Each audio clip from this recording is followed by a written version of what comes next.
जागतिक बँक सहाय्यित महाराष्ट्रातील जिल्ह्यांमध्ये विकासाला चालना देण्यासाठी संस्थात्मक क्षमता बळकटीकरण प्रकल्प नाशिक जिल्हा मूल्यांकन समितीची बैठक आज आयोजित करण्यात आली होती। तत्पूर्वी जागतिक बँकेच्या प्रतिनिधींनी जिल्ह्यातील विविध विकास कामांना भेट देत पाहणी केली। जिल्हाधिकारी कार्यालयातील मध्यवर्ती सभागृहात आज सकाळी ही बैठक झाली। जिल्हाधिकारी आयुष प्रसाद, उप वन संरक्षक राकेश सेपट, जिल्हा नियोजन अधिकारी विजय शिंदे, आत्माचे प्रकल्प संचालक अभिमन्यू काशी, सार्वजनिक बांधकाम विभागाचे कार्यकारी अभियंता मुकेश ठाकूर, पशुसंवर्धन उपायुक्त डॉक्टर धर्माधिकारी, जागतिक बँकेच्या प्रतिनिधी स्वाती डोगरा, सीमा व्यास, महास्ट्राईडचे महाव्यवस्थापक दीपक देशमुख यांच्यासह विविध विभागांचे प्रमुख उपस्थित होते।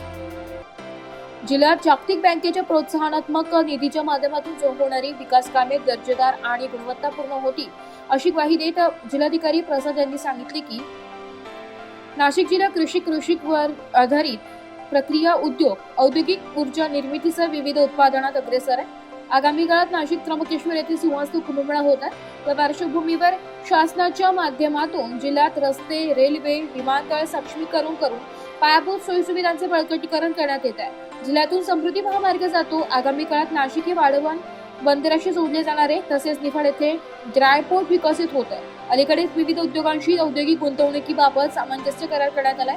रिंग रोडच्या माध्यमातून अर्थव्यवस्थेला चालना मिळणार आहे। पर्यटन, आध्यात्मिक पर्यटनाला जिल्ह्यात मोठी संधी आहे, त्यातून रोजगार निर्मितीलाही चालना मिळणार आहे। नांदूर पद्मेश्वर पक्षी अभयारण्य या जिल्ह्यात आहे, तर बिबट सफारीचा उपक्रम नियोजित आहे। जिल्हा वार्षिक योजनेच्या माध्यमातून गेल्या वर्षी 900 कोटी रुपये खर्च करण्यात आले।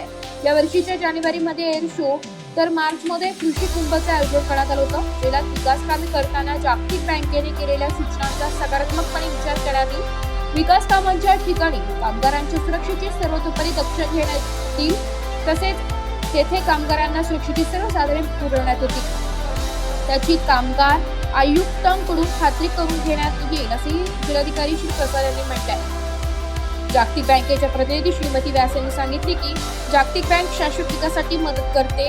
नाशिक जिल्ह्यात सुरू असलेली कामे केवळ राज्यासाठी नव्हे तर देशासाठी मार्गदर्शक आहे असे आहे। विकास कामांच्या ठिकाणी कामगारांच्या सुरक्षेला प्राधान्य द्यावे अशी सूचना त्यांनी केली। यावेळी श्रीमती डोगरा यांनीही विविध सूचना केल्या। ब्युरो रिपोर्ट, नाशिक लोकशाही न्यूज।